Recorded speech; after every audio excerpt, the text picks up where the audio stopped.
اللهم صل على محمد وعلى آل محمد كما صليت على إبراهيم وعلى آل إبراهيم إنك حميد مجيد. اللهم بارك على محمد وعلى آل محمد كما باركت على إبراهيم وعلى آل إبراهيم إنك حميد مجيد. الحمد لله وكفى وسلام على عباده الذين اصطفى. أما بعد فأعوذ بالله من الشيطان الرجيم. بسم الله الرحمن الرحيم. اقتربت الساعة وانشق القمر وإن يروا آية يعرضوا ويقولوا سحر مستمر وكذبوا واتبعوا أهواءهم وكل أمر مستقر ولقد جاءهم من الأنباء ما فيه مزدجر حكمة بالغة فما تغني النذر فتول عنهم يوم يدعو الداعي إلى شيء نكر خش عن أبصارهم يخرجون من الأجداث كأنهم جراد منتشر مهطعين إلى الداع يقول الكافرون هذا يوم عسر.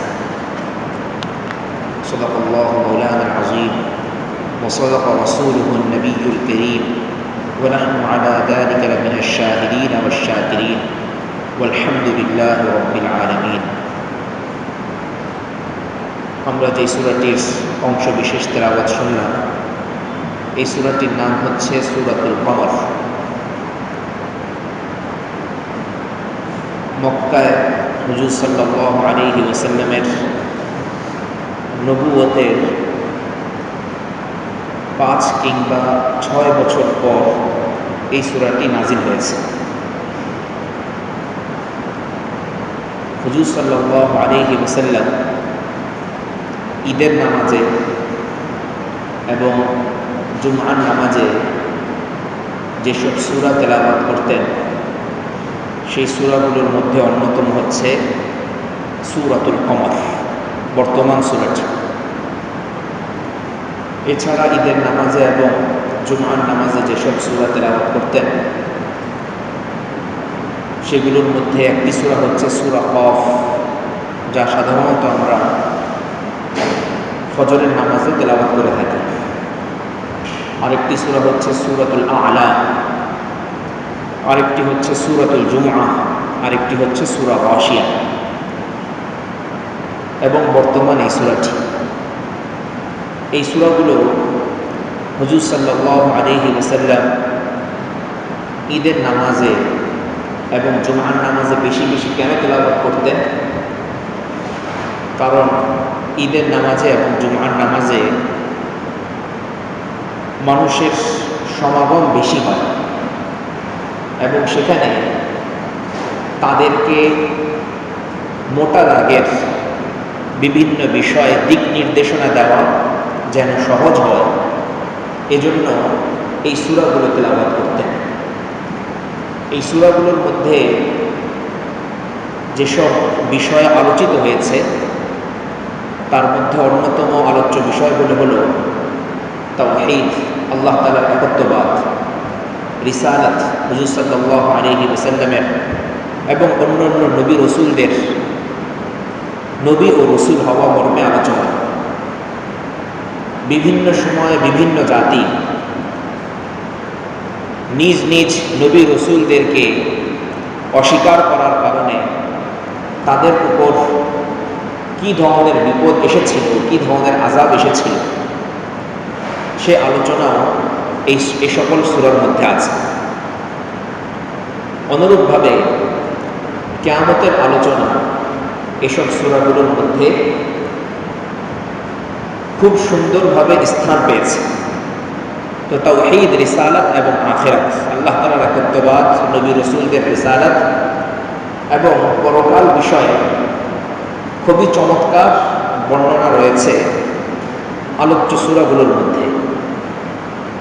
জুমার বয়ানের পাশাপাশি এবং ঈদের বয়ানের পাশাপাশি মানুষজন যেন নামাজের মধ্যেও ইমাম সাহেবের তেলাওয়াত শুনে উপদেশ গ্রহণ করতে পারেন, এই উদ্দেশ্যে হুজুর সাল্লাল্লাহু আলাইহি ওয়াসাল্লাম এসব সূরা বড় বড় সমাগম যখন হতো তখন তেলাওয়াত করতেন। এখানে আমাদের জন্য একটা সবক আছে। কি সেই সবক? সবকটি হচ্ছে এই যে বিভিন্ন সময়ে ইমাম সাহেব তারা বিভিন্ন আয়াত নির্বাচন করে তেলাওয়াত করে থাকেন। বিভিন্ন উপলক্ষকে সামনে রেখে কোরআন শরীফের বিভিন্ন স্থান থেকে তেলাওয়াত করে থাকেন।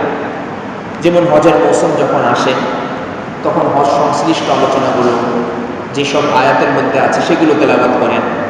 কুরবানির মৌসুম যখন আসে কুরবানি সংশ্লিষ্ট আয়াতগুলো তারা তেলাওয়াত করেন। এভাবে রোজার মৌসুমে রোজার সংশ্লিষ্ট আয়াতগুলো তেলাওয়াত করেন। এবং বিভিন্ন সময় বিভিন্ন উপলক্ষকে সামনে করে যে আয়াতটা সেই সময়ের জন্য, সেই যুগের জন্য, সেই স্থানের জন্য বা সেই সময়ে বিশেষ যে ঘটনা ঘটেছে সেই ঘটনার সাথে রিলেটেড সম্পর্কিত এমন আয়াতগুলো সাধারণত ইমাম সাহেবরা তেলাওয়াত করে থাকেন। উদ্দেশ্য থাকে এই, মুসল্লিরা যেন এসব আয়াতের মেসেজ, এসব আয়াতের বার্তা যেন গ্রহণ করেন। কিন্তু আফসোসের বিষয় হলো এই, পরিতাপের বিষয় হলো এই, কোরআন শরীফের সাথে আমাদের সম্পর্ক এতটাই ক্ষীণ এবং এতটাই দুর্বল হয়ে পড়েছে যে আমাদেরকে তো এখনো পবিত্র কোরআন শরীফ যেন শুদ্ধ করে পড়তে পারি সেই মেহনত পর্যন্তই সীমিত থাকতে হচ্ছে। অথচ কোরআনের দাবি তো ছিল এই, কোরআনের প্রতি ঈমান আনার পর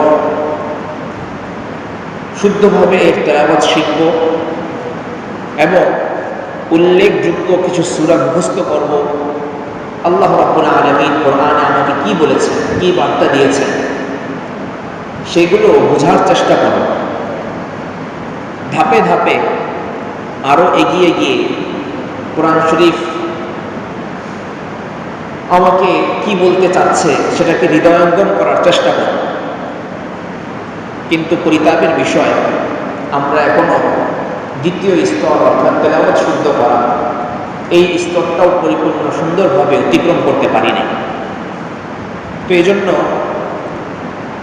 আমাদের বুজুর্গানে কেরাম সবসময় আমাদেরকে বলে থাকেন, বারবার আহ্বান জানিয়ে থাকেন যে কোরআন শরীফ শুদ্ধ করুন, কোরআন শরীফ শুদ্ধ করুন। আর যাদের আলহামদুলিল্লাহ কোরআন শরীফ শুদ্ধ হয়ে গেছে, তেলাওয়াত ঠিক আছে, তারা আরেকটু সামনের ধাপে যাওয়ার চেষ্টা করুন, অর্থ বোঝার চেষ্টা করুন। বিশেষ করে মাগরিবের নামাজগুলোতে হুজুর সাল্লাল্লাহু আলাইহি ওয়াসাল্লামের সুন্নতের অনুসরণ পূর্বক শেষের সূরাগুলো তেলাওয়াত বেশি করা হয়। অন্তত পক্ষে সেই সূরাগুলো যেন আমি বুঝতে পারি, যেন এটার মর্ম যেন উদ্ধার করতে পারি, সেদিকেও আমাদের একটা নজর ফিকির থাকা দরকার। আল্লাহ রাব্বুল আলামিন তৌফিক দান করেন। সূরা কমর এটি পবিত্র কোরআনের সিরিয়াল অনুযায়ী 54 নম্বর সূরা। এই সূরার মধ্যে মোট 55টি আয়াত রয়েছে এবং 3টি রুকু রয়েছে। এই সূরাটির সূচনা হচ্ছে কিয়ামত যে আসন্ন নিকটবর্তী সেদিকে ইঙ্গিত করার মাধ্যমে।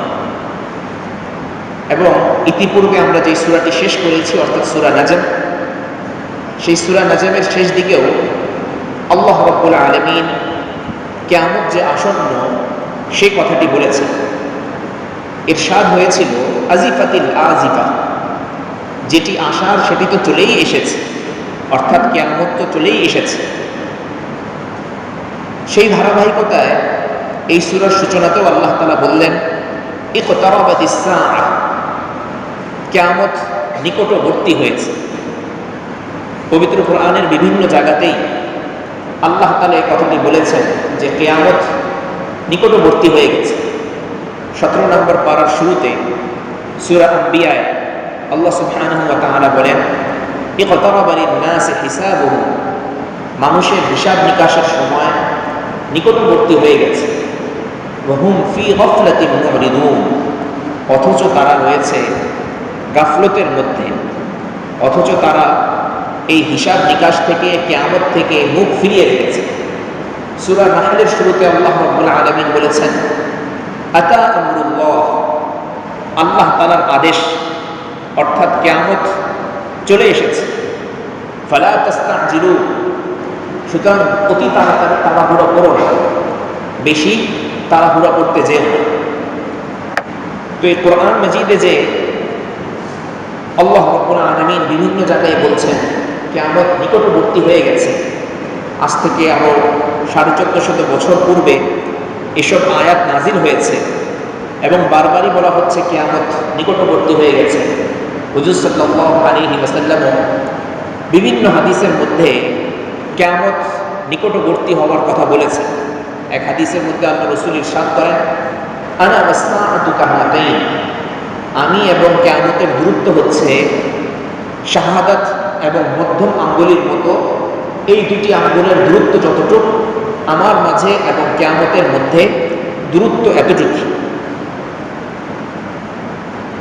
আমাদের মনে স্বভাবতই প্রশ্ন জাগে, আল্লাহ রাসূল চলে গেছেন, প্রায় 1450 বছর হয়ে গেছে, ওই কিয়ামত তো এখনো সংঘটিত হচ্ছে না, কিয়ামত তো এখনো বাস্তবায়িত হচ্ছে না, তাহলে সেটা কবে? এর উত্তরে মুফাসসিরিনে কেরাম কয়েকটি কথা বলেছেন। প্রথম কথা হলো এই, হুজুর সাল্লাল্লাহু আলাইহি ওয়াসাল্লাম এক হাদিসের মধ্যে বলেন, একদিন তিনি সূর্য অস্ত যাওয়ার সময় কয়েকজন সাহাবীকে লক্ষ্য করে বললেন, ওই যে দেখেছো সূর্যটা অস্ত যাচ্ছে, সূর্যের কিছু অংশ তখন নিচে চলে গিয়েছে। সাহাবারা বললেন যে হ্যাঁ, অস্ত যাচ্ছে। তখন হুজুর সাল্লাল্লাহু আলাইহি ওয়াসাল্লাম বললেন, সকাল থেকে এই পর্যন্ত যদি আমরা ধরি, সূর্য পৃথিবীতে ছিল প্রায় 12 ঘন্টা, আনুমানিক একটা হিসাব আমরা ধরলাম, সূর্য 12 ঘন্টা এখানে ছিল। আর এখন ধরো আধা ঘন্টা বা 15 মিনিট সূর্য এই অবস্থায় থাকবে, এরপরে অস্ত চলে যাবে।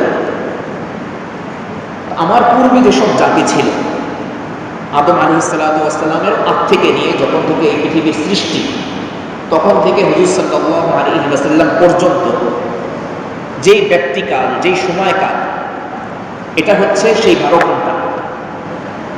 সূর্য যতক্ষণ পৃথিবীতে ছিল সেই 12 ঘন্টার ব্যক্তি হচ্ছে হলো এই জিনিস। আর এরপরে যে মাত্র 15 মিনিট আছে কিংবা আধা ঘন্টা আছে, এটা হচ্ছে আমার থেকে নিয়ে কিয়ামতের আগ পর্যন্ত। আমার থেকে নিয়ে কিয়ামতের আগ পর্যন্ত ধরে নাও এরকম 15 থেকে আধা ঘন্টার মতো, 15 মিনিট থেকে নিয়ে আধা ঘন্টার মতো সময় আছে। অর্থাৎ হুজুর সাল্লাল্লাহু আলাইহি ওয়াসাল্লাম এবং কোরআন মাজিদে আল্লাহ রাব্বুল আলামিন যেসব স্থানে বলেছেন কিয়ামত নিকটবর্তী, সেখানে উদ্দেশ্য হচ্ছে পূর্ববর্তী জাতির তুলনায়, পূর্ববর্তী বিভিন্ন জাতির তুলনায় এবং এই পৃথিবীর বয়সের বিবেচনায় অন্য অন্য জাতি এবং এই পৃথিবী বয়স পাবে হচ্ছে আমরা ধরে নেই 12 ঘন্টা, আর আমার পর থেকে নিয়ে কিয়ামত পর্যন্ত সময় আছে মাত্র 15 মিনিট। তো নিকটবর্তীতা, নৈকট্যের অর্থ হচ্ছে হলো অন্যান্য জাতির তুলনায় হুজুর সাল্লাল্লাহু আলাইহি ওয়াসাল্লামের পূর্বে যেসব জাতি এসেছে, যে সময়টা অতিবাহিত হয়েছে, সেটার বিবেচনায় এই কথাটি বলা হয়েছে। দ্বিতীয় ব্যাখ্যা, ইকতারাবাতিস সাআহ, কিয়ামত নিকটবর্তী হয়ে গেছে। এর কি অর্থ? এর দ্বিতীয় ব্যাখ্যা হচ্ছে, আরবিতে একটি প্রবাদ আছে, সেটি হলো কুল্লু মা হুয়া আতিন ফাহুয়া করিব, যা কিছু আসা সেটা তো খুব নিকটে। বাংলায় আমরা বলতে থাকি, প্রায় বলে থাকি, আমাদের পারিবারিক বিভিন্ন অনুষ্ঠানের ক্ষেত্রে, বিভিন্ন কালচারের বা বিভিন্ন সভা যেগুলো হয়, সেক্ষেত্রে আমরা বলে থাকি, যেই তো কতদিন যাবৎ প্রস্তুতি নিচ্ছিলাম মেয়েটাকে বিয়ে দিব, সেদিনও বলছিলাম যে 6 মাস আছে, সেই দিনেও বলছিলাম 3 মাস আছে, 1 মাস আছে। এখন বিয়ে হয়ে গেছে প্রায় 2 বছর হয়ে গেল, 3 বছর হয়ে গেল বিয়ে হয়ে গেছে। তো যখন বিয়ে দেওয়া হয় নাই, ততক্ষণ পর্যন্ত বলা হচ্ছিল অনেক দূর, 6 মাস আছে, 1 বছর আছে, 3 মাস আছে, এখনো 1 মাস বাকি আছে। মনে হচ্ছিল দূর, কিন্তু আসলে সেটা খুব নিকটে ছিল। অর্থাৎ আমার সামনে যা কিছু আছে, সামনে যেটা ঘটমান, যেটা ঘটবে, এমন প্রত্যেকটা জিনিসই নিকট, এমন প্রত্যেকটা জিনিসই আমার খুব নিকট। আমি যদি ধরে নেই আমার চাকরি থেকে অব্যাহতির, আমার এখান থেকে রিটায়ার হওয়ার আর 10 বছর আছে, 20 বছর আছে, 30 বছর আছে, তাহলে এই 10 বছর, 20 বছর কিংবা 30 বছর খুব অল্প সময়, খুবই নিকট। তো সেই হিসাবে আল্লাহ রাব্বুল আলামিন এখানে বললেন ইকতারাবাতিস সাআ, যেহেতু কিয়ামত সামনে, সুতরাং এই কিয়ামত খুব নিকট। ইকতারাবাতিস সাআ এর তৃতীয় ব্যাখ্যা হচ্ছে কিয়ামত নিকটে। এর তৃতীয় ব্যাখ্যা হচ্ছে হুজুর সাল্লাল্লাহু আলাইহি ওয়াসাল্লামের এক হাদিস দিয়ে এটার ব্যাখ্যা করা যায়। আল্লাহ রাসূল বলেন, মান মাতা ফাকাদ কামাত কিয়ামাতুহু। কিয়ামত যেটা পারিভাষিক, সেটা কবে হবে সেটা নিয়ে এত বিবেচনা করার, এত চিন্তা ভাবনা করার, টেনশনের কোনো দরকার নাই। বরং মান মাতা ফাকাদ কামাত কিয়ামাতুহু, যে ব্যক্তির চোখ বন্ধ হয়ে গেল, যে ব্যক্তি মারা গেল, তার কিয়ামত তখন থেকেই শুরু। আমি মৃত্যুবরণ করছি মানে আমার কিয়ামত শুরু, আপনি মারা যাচ্ছেন অর্থাৎ আপনার কিয়ামত শুরু। সুতরাং একজন ব্যক্তির গড় আয়ু যদি 60 বছর হয়, তাহলে 60 বছর হওয়ার আগ পর্যন্ত তার হাতে যে সময়টা আছে 30 বছর, 20 বছর, 10 বছর, 5 বছর, 2 বছর, 1 বছর, এটা খুবই অল্প সময়, এটা খুবই নিকট। ইকতারাবাতিস সাআ, কিয়ামত নিকটবর্তী হয়ে গেছে। এই তো চোখটা বন্ধ হয়ে গেলেই তোমার কিয়ামত শুরু হয়ে যাবে। সুতরাং তুমি নিজের খবর নাও, নিজের চরকায় তুমি তেল দাও এবং কিয়ামতের জন্য প্রস্তুতি গ্রহণ করো। মুফাসসিরিনে কেরাম কিয়ামত নিকটবর্তী হওয়ার এই 3টি ব্যাখ্যা করেছে। বর্তমানে আমাদের সমাজে বিরাট বড় একটি ফিতনা, বিরাট বড় একটি সমস্যা দেখা দিয়েছে। সেটি হলো আমাদের সমাজের কোনো কোনো মানুষ এই দাবি করে থাকেন যে অমুক সনে কিয়ামত ঘটবেই ঘটবে, 2025 সনে কিয়ামত ঘটে যাবে, সব কিছু শেষ হয়ে যাবে। আবার এক সময় বলেছিল 2000 সনে কিয়ামত হয়ে যাবে। কিছু কিছু অবুঝ মানুষ এই কিয়ামতের ঘটনা শুনে বাজার টাজার করে নিয়ে এসেছে যে শেষ খাওয়ানটা খেয়ে যায়, মৃত্যুর পরে কি ভালো খাবার পাবো কি পাবো না কোনো ঠিক নাই, সুতরাং শেষ ভালো খাওয়ানটা খেয়ে যায়। তো এরকম বিভিন্ন সময় বিভিন্ন মানুষ বিভিন্ন রকমের গুজব উঠায় এবং বলে থাকে যে অমুক সময়ে অমুক তারিখে কিয়ামত হবে। তো এই যে বিভিন্ন সময় বিভিন্ন মানুষ কথা বলছে যে অমুক দিন, অমুক তারিখে, অমুক সময় কিয়ামত হয়ে যাবে, এটা এ ধরনের কথাবার্তা বলা কোরআন হাদিসের সাথে সাংঘর্ষিক। কোরআন হাদিস বলেছে কিয়ামত নিকটবর্তী, বাস আমি এটার উপরে বিশ্বাস স্থাপন করি যে কিয়ামত নিকটবর্তী। সন তারিখ কোরআন হাদিস বলে নাই। আমাকে আল্লাহ রাব্বুল আলামিন এই দায়িত্ব দেননি যে আমি সেই সন তারিখ খুঁটে খুঁটে খুঁজে খুঁজে বের করব। আমাকে আল্লাহ রাব্বুল আলামিন বলেছেন, আল্লাহ রসুল বলেছেন, তোমার মৃত্যুর সাথে সাথে তোমার কিয়ামত শুরু হয়ে যাবে। সুতরাং তুমি নিজের প্রস্তুতি নাও, নিজের আমলকে শুধরাও। কবে কোন তারিখে কিয়ামত হবে, কোন তারিখে ইমাম মাহদী আসবেন, কোন তারিখে হযরত ঈসা আলাইহিস সালাতু ওয়াস সালাম আসবেন, এগুলো বসে বসে হিসাব করা জ্ঞানের পরিচয় নয়।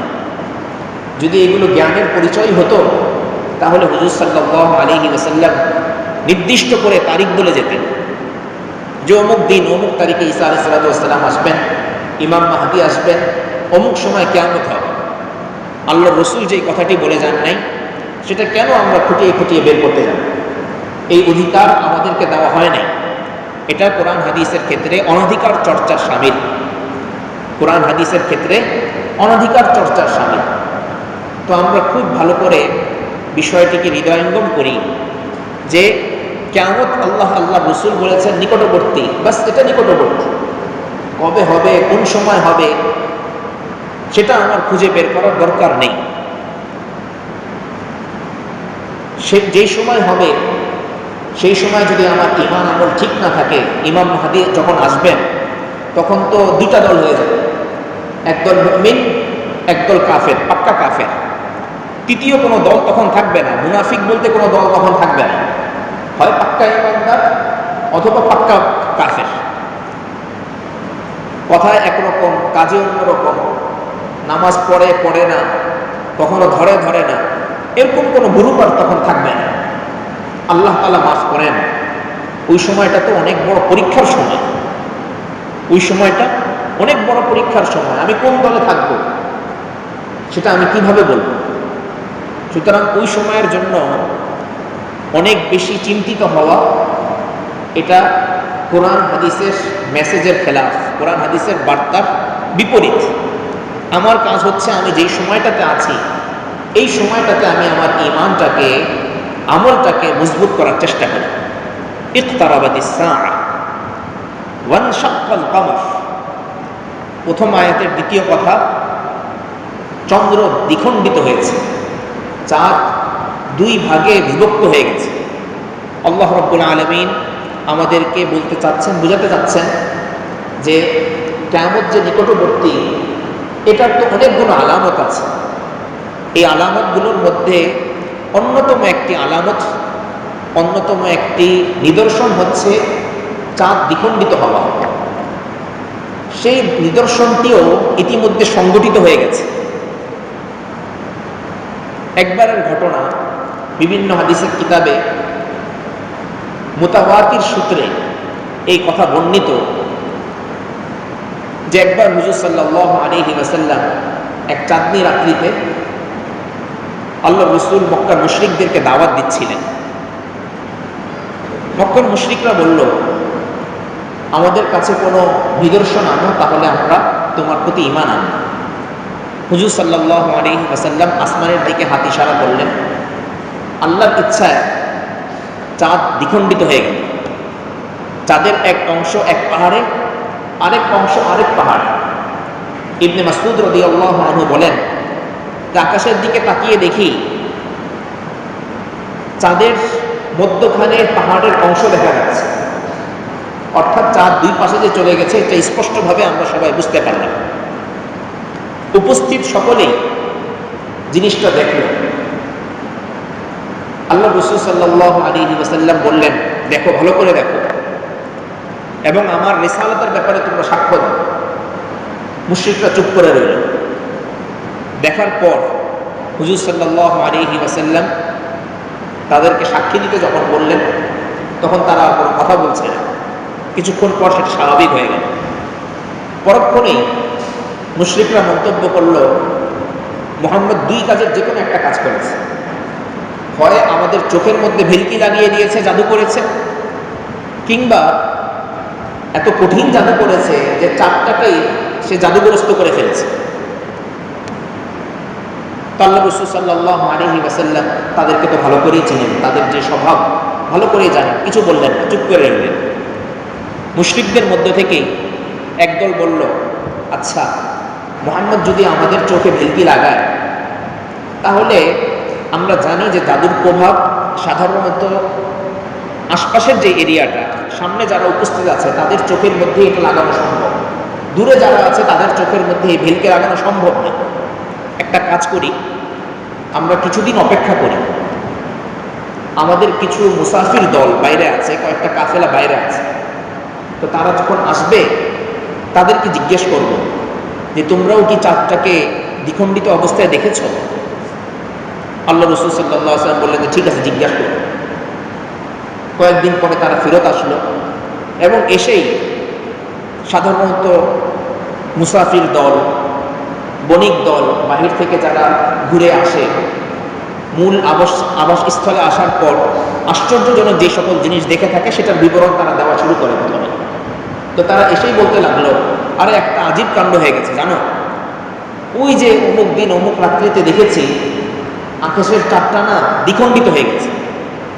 মুশরিকরা বলতে লাগলো, আচ্ছা তাই নাকি, আমরা তো এখান থেকে দেখেছি। তো কিছুক্ষণ পরে আবু জাহাল এবং আবু লাহাবের যে দলটা ছিল তারা বলল যে যদি এটা বেশি প্রচারিত হতে থাকে তাহলে তো সরল মনের মানুষ যারা আছে তারা ইসলাম গ্রহণ করে ফেলবে, সুতরাং জোরে সোরে এই দাওয়াত লাগাবো। যে মুহাম্মদ এতটা কঠিন জাদু শিখেছে যে তার জাদুর প্রভাব আসমানের চাঁদ পর্যন্ত চলে গেছে। সবার সামনে শুধু এটা প্রচার করতে থাকে, কারণ মিথ্যা জিনিস প্রচার করতে করতে সেটা আংশিক হলেও সত্যে পরিণত হয়ে যায়। তো বাস তারা এটা প্রচার করে গেছে। তো যাদের ঈমান আনার, তারা তো তখন ঈমান নিয়ে এসেছে। তো এটি ছিল রাসূলুল্লাহ সাল্লাল্লাহু আলাইহি ওয়াসাল্লামের বিরাট বড় একটা মুআজিজা, ইনশিকাকুল কমর, চাঁদ দ্বিখণ্ডিত হওয়া, হাতের ইশারায় চাঁদ দ্বিখণ্ডিত হওয়া আল্লাহ রাসূল সাল্লাল্লাহু আলাইহি ওয়াসাল্লামের একটি মুআজিজা। মুআজিজা কাকে বলা হয়? অলৌকিক এমন বিষয়কে যেটার উপরে ব্যক্তির কোনো ক্ষমতা থাকে না, ব্যক্তির কোনো ক্ষমতা থাকে না, এবং তিনি চাইলেই সেটাকে তিনি ঘটাতে পারেন না, বরং পরিপূর্ণ রূপে এটা আল্লাহ সুবহানাহু ওয়া তাআলার হাতে ন্যস্ত। তিনটা জিনিস আছে, একটা হলো কারামাত, আরেকটা হলো মুআজিজা, আরেকটা হচ্ছে সিহর, জাদু। চারটা জিনিস। আরেকটা আছে হলো যারা বদ্দিন, যারা দিনদার শ্রেণী নয়, তাদেরকে আল্লাহ রাব্বুল আলামিন বিভিন্ন সময় ইরহাসাত দান করেন। চারটা জিনিসেরই ব্যাখ্যা বলছি। প্রথমত মুআজিজা। মুআজিজা হচ্ছে আল্লাহ রাব্বুল আলামিন কোন নবী রাসূলকে এমন কোন প্রমাণ দান করেন যেই প্রমাণ নবী রাসূল ইচ্ছাকৃতভাবে আনার ক্ষমতা রাখেন না। অর্থাৎ কোন নবী যদি বলেন যে আমি এখনই একটা মুআজিজা নিয়ে আসবো, তাহলে সেটা তিনি আনতে পারবেন না, যতক্ষণ না আল্লাহ রাব্বুল আলামিন তাকে স্বয়ংক্রিয়ভাবে আল্লাহ সুবহানাহু ওয়া তাআলা নিজের পক্ষ থেকে সেটা না দান করেন। অর্থাৎ ওই বস্তু আনার ক্ষেত্রে নিজের কোনো অধিকার নাই, নিজের কোনো ক্ষমতা সেখানে বাস্তবায়িত হয় না। এটা হলো মুআজিজা। এটা নবী রাসূলদের সাথে খাস, তাদের সাথে এটা বিশেষায়িত। আরেকটা হচ্ছে কারামত, আউলিয়া কেরামের কারামত। আমরা বিভিন্ন সময় শুনে থাকব যে শাহজালাল রহমতুল্লাহ আলাইহি যখন এই দেশে আসেন, এই দেশে আসার পর সিলেটে গৌর গোবিন্দের সাথে তার একটা যুদ্ধ হয়েছিল। ওই যুদ্ধের সময় গৌর গোবিন্দ কি করেছিল? একটা পাথর শাহজালাল রহমতুল্লাহ আলাইহি এবং তার সাথে যে 360 জন সৈন্য এসেছিল তাদের উপরে ফেলে দিয়ে তাদেরকে শেষ করে দিতে চেয়েছিল। তো শাহজালাল রহমতুল্লাহ আলাইহি তার লাঠির ইশারায় পাথরের দিকে লক্ষ্য করে বললেন, থেমে যাও। আল্লাহ রাব্বুল আলামিনের ইচ্ছায় সেই পাথরটা তৎক্ষণাৎ থেমে গেল। আল্লাহ তাআলার ইচ্ছায় সেই পাথরটা তৎক্ষণাৎ থেমে গেল। বিরাট বড় পাথর ছিল। এটা একটা ঘটনা। এই জাতীয় আউলিয়া কেরাম যারা যারা নেককার বুজুর্গ, তাদের জীবনের এরকম অসংখ্য ঘটনা আছে, অনেকগুলো ঘটনা আছে। আল্লাহ রাসূলের জামানা থেকে নিয়ে এই পর্যন্ত অনেক ঘটনা আছে। তো যেটা আউলিয়া কেরামের সাথে, নেককার বুজুর্গদের সাথে সম্পর্কিত, এটাকে বলা হয় কারামত। আরেকটা আছে যেটা আমরা বলছিলাম সিহর, জাদু। জাদু কোন জিনিস? জাদু হচ্ছে কোনো একটা উপকরণ ব্যবহার করে মানুষকে সাময়িক সময়ের জন্য ধোঁকাগ্রস্ত করা। বাস্তবে বিষয়টি এরকম নয়, বরং মানুষকে সাময়িক সময়ের জন্য কি করলাম? আমি ধোঁকাগ্রস্ত করলাম, ধোঁকা দিয়ে দিলাম। এটা হচ্ছে জাদু। এটার মধ্যে ব্যক্তির নিজস্ব প্রভাব থাকে এবং সেটার মধ্যে এক ধরনের ধোঁকার মিশ্রণ থাকে। চতুর্থ যেটা, সেটা হচ্ছে ইরহাসাত। ইরহাসাত এটার মূল রূপ হচ্ছে এরকম, এটার মূল কথাটা হচ্ছে এই: কোনো বদ্দিন ব্যক্তি, অনেক বড় কাফের, অনেক বড় মুশরিক এবং অনেক বড় পাপী, শিরকি বিভিন্ন কাজের সে লিপ্ত, এবং সে একটা কথা বলে দিলে বা সে কোনো একটা কাজ করলে দেখা যায় কখনো কখনো সেই ওরকম ঘটে যায়। 100টার মধ্যে 3-4টা ওরকম ঘটে যাচ্ছে। তো এই যে ঘটে যাচ্ছে, আল্লাহ রাব্বুল আলামিন এই কাফের মুশরিককে একটু ঢিল দেন, দেখান তাকে যে দেখ, তুই যেটা করতে চাচ্ছিলি সেটা কিন্তু হয়ে যাচ্ছে। আল্লাহ তাআলা তাকে আরো সুযোগ দেন যে তুমি এগুলো দেখে দেখে প্রথমত শিক্ষা গ্রহণ করো, আর শিক্ষা যদি গ্রহণ না করতে চাও তাহলে আরও পথভ্রষ্ট হবে। পবিত্র কোরআন সম্পর্কে আল্লাহ রাব্বুল আলামিন এক জায়গায় বলেছেন, কোরআনের কিছু আয়াত এমন আছে যে আয়াতের মাধ্যমে আল্লাহ রাব্বুল আলামিন অনেক মানুষকে হেদায়েত দেন, আবার এই আয়াতের মাধ্যমে অনেক মানুষকে পথভ্রষ্ট করেন। তো ইরহাসাত যারা পাপী, যারা মুশরিক, তাদেরকেও আল্লাহ রাব্বুল আলামিন সুযোগ দেন, কিছু ঢিল দেন, যে দেখি এই লোকটা পাপ থেকে নিবৃত্ত হয় কিনা। যদি নিবৃত্ত হয়ে যায় আলহামদুলিল্লাহ, আর যদি নিবৃত্ত না হয় তাহলে তাকে মনে মনে প্রবোধ গুনতে দেওয়া হয় যে তুমি দেখছো একটা কাজ করতে পারছো, তুমি কোনো একটা কিছু করে ফেলেছো, এরকম একটা প্রবোধ গুনতে তাকে সুযোগ দেওয়া হয়। এটা হলো ইরহাসাত। তো আমরা মূল আলোচনায় ছিলাম মুআজিজা। আম্বিয়া আলাইহিস সালাতু ওয়াস সালামকে আল্লাহ রাব্বুল আলামিন বিভিন্ন রকমের মুআজিজা দান করে থাকেন, অলৌকিক বিভিন্ন বিষয় দান করে থাকেন, যেটার উপরে সেই নবীর, সংশ্লিষ্ট নবীর নিজস্ব কোনো শক্তি থাকে না, সেটা আনার ব্যাপারে তারা ক্ষমতাবান থাকেন না। বিভিন্ন নবীকে বিভিন্ন মুআজিজা দেওয়া হয়েছে। যেমন হযরত মুসা আলাইহিস সালাতু ওয়াস সালামকে আল্লাহ তাআলা মুআজিজা দিয়েছিলেন যে তিনি তার হাতকে যখন বগরের নিচে নিতেন তখন সেই হাত শুভ্র হয়ে যেত। লাঠি যখন জমিনে মারতেন সেই লাঠি সাপে পরিণত হয়ে যেত। একবার লাঠি দিয়ে পানিতে আঘাত করলেন, সেখানে 12টা রাস্তা তৈরি হয়ে গেল। দাউদ আলাইহিস সালাতু ওয়াস সালামকে আল্লাহ রাব্বুল আলামিন এই মুআজিজা দিয়েছিলেন, লোহা যখন তিনি হাতে নিতেন, সাধারণত আমরা কি করি, লোহা কাটি, মেশিন দিয়ে কাটি, অথবা লোহাটাকে একটু ঘোরানোর জন্য আগুনের মধ্যে দেই, এরপরে সেটা পাকা হয়। বিভিন্ন উপায়ে আমরা লোহার উপরে কাজ করে থাকি, অর্থাৎ যন্ত্রের সাহায্যে কোনো না কোনো কিছু করে থাকি। কোরআন মাজিদ আল্লাহ তাআলা বলেন, আলান্না লাহুল হাদিদ, দাউদ আলাইহিস সালাতু ওয়াস সালামের জন্য আমি লোহাকে হাতের মধ্যেই নরম করে দিয়েছি। তিনি হাত দিয়েই যখন যেভাবে এটাকে বানাতে চাইতেন ঠিক তখন সেরকম এটা বানাতে পারতেন। যদি চাইতেন এটাকে একটু বাঁকা করবেন, যতটুকু অ্যাঙ্গেলে বাঁকা করা দরকার ততটুকু অ্যাঙ্গেলেই তিনি হাত দিয়ে বাঁকা করতে পারতেন, অন্য কোনো যন্ত্রের সাহায্যের প্রয়োজন পড়ত না। সুলাইমান আলাইহিস সালাতু ওয়াস সালামকে আল্লাহ রাব্বুল আলামিন এই মুআজিজা দিয়েছিলেন যে বাতাস তার তখতাকে বহন করে এক জায়গা থেকে আরেক জায়গায় নিয়ে যেত। 1 মাসের পথ মুহূর্তের মধ্যেই, পলকের মধ্যেই তিনি অতিক্রম করে ফেলতে পারতেন। এটা সুলাইমান আলাইহিস সালাতু ওয়াস সালামের মুআজিজা ছিল। ঈসা আলাইহিস সালাতু ওয়াস সালামকে আল্লাহ তাআলা মুআজিজা দিয়েছিলেন যে তিনি তার হাত যখন কোনো কুষ্ঠরোগীর গায়ে রাখতেন, সেই কুষ্ঠরোগী তৎক্ষণাৎ সুস্থ হয়ে যেত। জন্মান্ধ কোনো ব্যক্তির চোখে যখন রাখতেন, সেই জন্মান্ধ লোকটি পরিপূর্ণরূপে সুস্থ হয়ে যেত, চোখে দেখতে পেত। আমাদের আকা হযরত মুহাম্মদুর রাসূলুল্লাহ সাল্লাল্লাহু আলাইহি ওয়াসাল্লামকেও আল্লাহ রাব্বুল আলামিন অনেক মুআজিজা দিয়েছিলেন। ইমাম নববী রাহমাতুল্লাহি আলাইহি মুসলিম শরীফের ব্যাখ্যার মধ্যে লেখেন, আল্লাহর রাসূলকে যেসব মুআজিজা দেওয়া হয়েছিল এর সংখ্যা 1200-র উপরে। ইমাম বাইহাকি সহ ইমাম আবু নুআইম তারা মুআজিজার উপরে স্বতন্ত্র বই লিখেছেন, 4 খণ্ড 6 খণ্ড পর্যন্ত, দালাইলুন নবুওয়াহ শিরোনামে।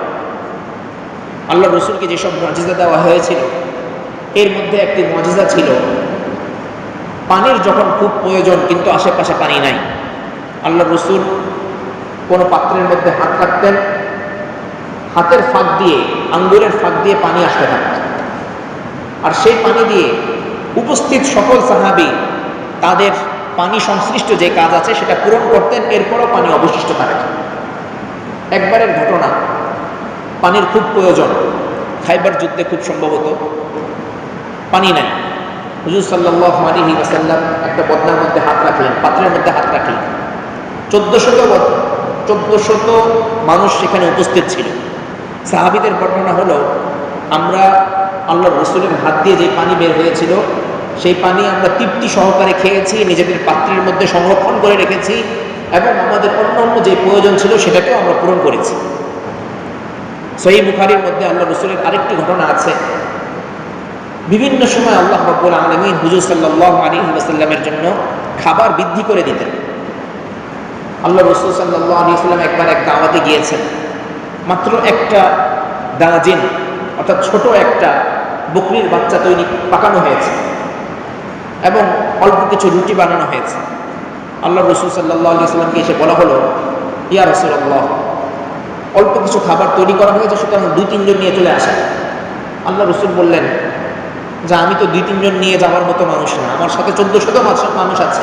এক রেওয়ায়তে 1500, আরেক রেওয়ায়তে 1700, আরেক রেওয়ায়তে 1800। এত মানুষ আছে, এদেরকে ছেড়ে আমি যেতে পারি না। আমার উদর পূর্ণ করব আর আমার সাথে যারা আছে তারা খালি পেটে থাকবে, এটা হতে পারে না। জাবের রাদিয়াল্লাহু আনহু ছিলেন সাহাবী মেজবান, তাকে বললেন যে যাও, আমি আসছি। আর আল্লাহ রাসূল সাল্লাল্লাহু আলাইহি ওয়াসাল্লাম উপস্থিত সকল সাহাবীকে বললেন যে চলো, জাবের তোমাদেরকে খাবারের দাওয়াত দিয়েছে। চলা শুরু করলেন। স্ত্রী যখন জানতে পারলেন হুজুর সাল্লাল্লাহু আলাইহি ওয়াসাল্লাম বিরাট বড় এক কাফেলা নিয়ে আসছেন, তখন জাবেরকে বললেন যে আজকে তো আমাদের নাক কাটা হবে, আজকে তো আমাদের নাক কাটা, বেইজ্জতির সীমায় আমরা পৌঁছে যাব। এত মানুষদের মেহমানদারি আমরা কিভাবে করব? আল্লাহ রাসূল ঘরে প্রবেশ করলেন, প্রবেশ করে বললেন, পাত্রের ঢাকনা উঠাবার, পাত্রের ঢাকনা উঠাবার, এটা বন্ধ থাকবে এবং তোমাদেরকে যতটুকু দিতে বলা হবে ততটুকু দিতে থাকবে। সাহাবীর বর্ণনা হলো এই, উপস্থিত সকল সাহাবী, আমরা কোন সংখ্যাটা ধরি, 1400, উপস্থিত সকল সাহাবী পেট ভরে খেয়েছেন, এরপরে আরো অবশিষ্ট তরকারি থেকে গিয়েছে। আল্লাহ রাসূল তখন বললেন, যাও, এটা আশপাশে যারা আছে তাদের মধ্যে বিতরণ করলেন। এটাও ছিল আল্লাহ রাসূলের একটা মুআজিজা।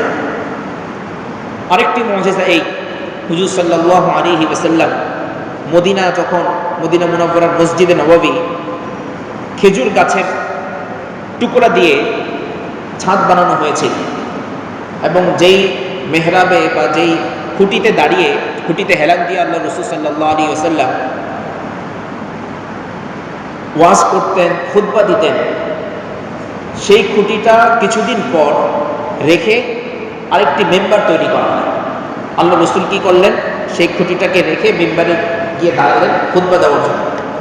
এমন সময় দেখা গেল যে খুঁটিতে ইতিপূর্বে দাঁড়িয়ে আল্লাহ রাসূল সাল্লাল্লাহু আলাইহি ওয়াসাল্লাম যে খুঁটিতে হেলান দিয়ে আল্লাহ রাসূল সাল্লাল্লাহু আলাইহি ওয়াসাল্লাম খুতবা দিতেন, সেই খুঁটিটা কাঁপছে, বাস্তবিক অর্থেই কান্না করছে। এবং সাহাবাদের বর্ণনা হলো এই যে আমরা খুঁটির কান্নার আওয়াজ শুনতে পেয়েছি। আল্লাহ রাসূল কি করলেন, বিচ্ছেদ বেদনায় সে কাঁদছে যে এতদিন আল্লাহ রাসূলকে আমি পেয়েছি, এখন আল্লাহ রাসূল নতুন একটি মেম্বার পেয়েছেন, সেখানে চলে যাচ্ছে। হুজুর সাল্লাল্লাহু আলাইহি ওয়াসাল্লাম মেম্বার থেকে নেমে এসে এই খুঁটিটাকে আদর করলেন, হাত বুলিয়ে দিলেন এবং বললেন, কাল কিয়ামতের দিন এবং জান্নাতে তুমি আমার সাথে থাকবে। এই কথা বলার পর সাহাবাদের বর্ণনা হলো এই যে সেই খুঁটির কান্না বন্ধ হয়ে গেছে। এটা ছিল রাসূলুল্লাহ সাল্লাল্লাহু আলাইহি ওয়াসাল্লামের মুআজিজা। অনুরূপভাবে ইনশিকাকুল কমর, চাঁদ দ্বিখণ্ডিত হওয়া, এটাও আল্লাহ রাসূল সাল্লাল্লাহু আলাইহি ওয়াসাল্লামের একটি মুআজিজা। সবচাইতে বড় মুআজিজা হচ্ছে কোরআন কারীম, চিরন্তন মুআজিজা। এই মুআজিজার বিকল্প, এই মুআজিজার সমকক্ষ, এই মুআজিজার সমপরিমাণের কোনো মুআজিজা এই পৃথিবীতে নাই। এটার মতো কোনো কিছু তৈরি করা কারো পক্ষে কখনো সম্ভব হয়নি, এখনো সম্ভব নয়, ভবিষ্যতেও কখনো সম্ভব নয়। এটা এমন এক মুআজিজা, আর কিয়ামত পর্যন্ত এই মুআজিজাটা বাকি থাকবে। কারণ আমাদের রাসূল সাল্লাল্লাহু আলাইহি ওয়াসাল্লাম হচ্ছেন সর্বশেষ নবী। সর্বশেষ নবীর মুআজিজা আল্লাহ রাব্বুল আলামিন কিয়ামত পর্যন্ত অবশ্যই স্থায়ী করে রাখবেন। অন্যান্য নবীদের যে মুআজিজাগুলো ছিল, যেগুলোর বিবরণ আমরা খানিকটা বললাম, এগুলোর জ্ঞান আমরা কোত্থেকে পেয়েছি? এগুলোর জ্ঞানও তো আমরা পেয়েছি এই কোরআনের বদৌলতে। কোরআন যদি না থাকতো তাহলে আমরা নূহ আলাইহিস সালাতু ওয়াস সালামের কিস্তির বিবরণ পেতাম না। কোরআন যদি না থাকতো ঈসা আলাইহিস সালাতু ওয়াস সালামের হাত যে এত কার্যক্ষমতা সম্পন্ন ছিল সেই বিবরণ আমরা পেতাম না। কোরআন যদি না থাকতো তাহলে মুসা আলাইহিস সালাতু ওয়াস সালামের হাতের অবস্থা, লাঠির অবস্থা আমরা জানতে পারতাম না। কোরআন না থাকলে দাউদ আলাইহিস সালাতু ওয়াস সালামের হাতের অবস্থা আমরা জানতে পারতাম না। কোরআন না থাকলে সুলাইমান আলাইহিস সালাতু ওয়াস সালামকে আল্লাহ রাব্বুল আলামিন যেই ক্ষমতা দিয়েছিলেন সেটাও আমরা জানতে পারতাম না।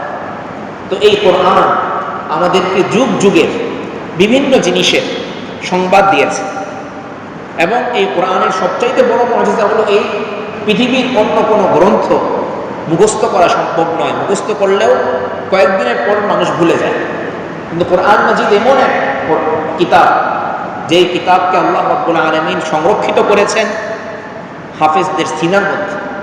আল্লাহ না করুন, আল্লাহ না করুন, পৃথিবীর সমস্ত কাগজের কোরআনও যদি কোনো জালেম আল্লাহ না করুন পুড়িয়ে ফেলে, তাহলেও এই কোরআনকে নিশ্চিহ্ন করা সম্ভব না। কারণ হাফেজ সাহেবরা অল্পক্ষণের মধ্যেই একসাথে বসে কোরআনের অবিকল নুসখা, অবিকল কপি আবার তৈরি করে ফেলতে পারবেন। এজন্যই কোরআন মাজিদের কথা এই সূরার মধ্যে একাধিকবার বলা হয়েছে, ওয়ালাকাদ ইয়াসসারনাল কুরআনা লিযিকর ফাহাল মিন মুদ্দাকির।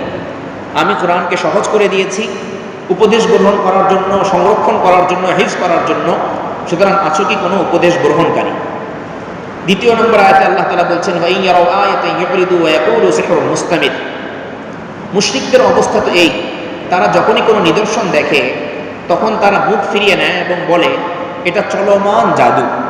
আল্লাহ রসুলের যখনই কোনো তারা উপদেশ, যখনই কোনো নিদর্শন দেখত তখনই তারা বলতো এটা তো চলমান জাদু।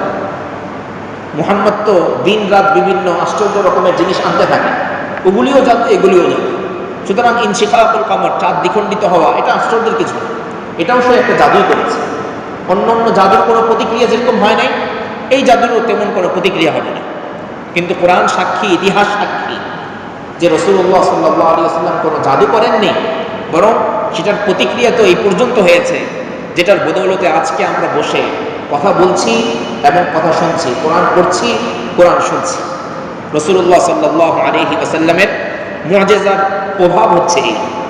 ওয়াকাযযাবু ওয়াত্তাবাউ আহওয়াআহুম, তারা মিথ্যায়ন করেছে, মিথ্যা প্রতিপন্ন করেছে এবং সর্বক্ষেত্রে তারা তাদের মনচাহি জীবনের অনুসরণ করে থাকে। মন যেটা চাইল সেটাকেই তারা কবুল করে, সেটাকেই তারা গ্রহণ করে। ওয়া কুল্লু আমরিন মুস্তাকিম, জেনে রেখো যে প্রতিটি জিনিসেরই একটি নির্ধারিত সময় আছে, প্রত্যেকটা জিনিসেরই একটি নির্ধারিত সময় আছে, তখন প্রত্যেককে তার পাওনা বুঝিয়ে দেওয়া হবে। ওয়ালাকাদ জাআহুম মিনাল আনবাই মা ফীহি মুজদাজার। বাস্তব কথাটা হলো এই যে মানুষের কাছে সেই সকল সংবাদ চলে এসেছে যেসব সংবাদের মধ্যে রয়েছে তাদের জন্য সতর্কবার্তা, তাদের জন্য সাবধান বাণী। হিকমাতুন বালিগাতুন, এগুলো চূড়ান্ত রূপে হিকমতের কথা, প্রজ্ঞার কথা। কিন্তু ফামা তুগনিন নুযুর, যারা সবসময় মুখ ফিরিয়ে নেয়, চোখ বন্ধ করে রাখে, তাদের ক্ষেত্রে উপদেশ বাণী কোনোই কাজ করে না। ইতিপূর্বেও কাজ করে নাই এবং বর্তমানেও কেউ যদি চোখ কান বন্ধ রাখে তার ক্ষেত্রেও কাজ করবে না। ফাতাওয়াল্লা আনহুম, সুতরাং হে মুহাম্মদ সাল্লাল্লাহু আলাইহি ওয়াসাল্লাম, আপনি এতটা বিচলিত হবেন না, আপনি অনেক বেশি দুশ্চিন্তাগ্রস্ত হবেন না। এরা কেন মানছে না সেটার দিকে তাকাবার দরকার নেই, আপনি তাদের থেকে মুখ ফিরিয়ে নিন এবং সেই দিনের কথা স্মরণ করুন। ইয়াউমা ইয়াদউদ দাঈ ইলা শাইইন নুকুর, যেদিন আহ্বায়ক ডাক দিতে থাকবে কোন জিনিসের দিকে? একটি বিভীষিকাময় জিনিসের দিকে, অপ্রিয় জিনিসের দিকে, অর্থাৎ কিয়ামতের দিকে। ইসরাফিল আলাইহিস সালাতু ওয়াস সালাম ফু দিয়ে ডাকতে থাকবেন। খুশআন আবসারুহুম, মানুষের অবস্থা, বিশেষ করে কাফেরদের চোখের অবস্থা তখন এরকম হবে যে সেটা ভীত বিহ্বল হবে, ভীত সন্ত্রস্ত হয়ে পড়বে, মলিন হয়ে পড়বে। খুশআন আবসারুহুম ইয়াখরুজুনা মিনাল আজদাস, তারা কবর থেকে বের হবে এরকম অবস্থায়। কান্নাহুম জারাদুম মুনতাশির, তাদেরকে দেখে মনে হবে যেন ছড়িয়ে ছিটিয়ে থাকা পতঙ্গগুলো, ছড়িয়ে ছিটিয়ে থাকা অনেকগুলো পতঙ্গ। কীট পতঙ্গ কী করে? তার যাওয়ার কোনো রাস্তা ঠিক নাই, কখনো সে ডানে যায়, কখনো বায়ে যায়, কখনো আগুনে ঝাঁপ দিতে যায়, কখনো আবার আগুন থেকে বায়ে চলে যায়, বিভিন্ন রকমের উল্টাপাল্টা কাজ করতে থাকে। তো আল্লাহ তাআলা বলছেন কিয়ামতের দিন মুশরিকদের অবস্থা, এবং মুশরিক ছাড়াও সেই সময়টা একদম কঠিন হবে যে প্রত্যেক মানুষ দিক বিদিক দৌড়াতে থাকবে, ছুটতে থাকবে। মুহতিঈনা ইলাদ দাম, তারা দৌড়ে যাবে আহ্বায়নকারীর দিকে। ইয়াকুলুল কাফিরুন, বিশেষ করে সেদিন কাফেররা বলতে থাকবে হাদা ইয়াউমুন আসির, আজকের দিনটা অনেক কঠিন দিন, আজকের দিনটা অনেক কঠিন দিন। সেই দিনের কঠিনতা থেকে, কাঠিন্য থেকে, কঠোরতা থেকে আল্লাহ রাব্বুল আলামিন আমাদের সবাইকে হেফাজত করেন এবং কোরআনকে বুঝার, কোরআনকে বেশি বেশি তেলাওয়াত করার, শুদ্ধ করার তৌফিক দান করেন। আমিন। ওয়া আখিরু দাওয়ানা আলহামদুলিল্লাহি রাব্বিল আলামিন। সুবহানাল্লাহি ওয়া বিহামদিহি, সুবহানাকাল্লাহুম্মা ওয়া বিহামদিক, আশহাদু আল্লা ইলাহা ইল্লা আনতা, আস্তাগফিরুকা ওয়া আতুবু ইলাইক।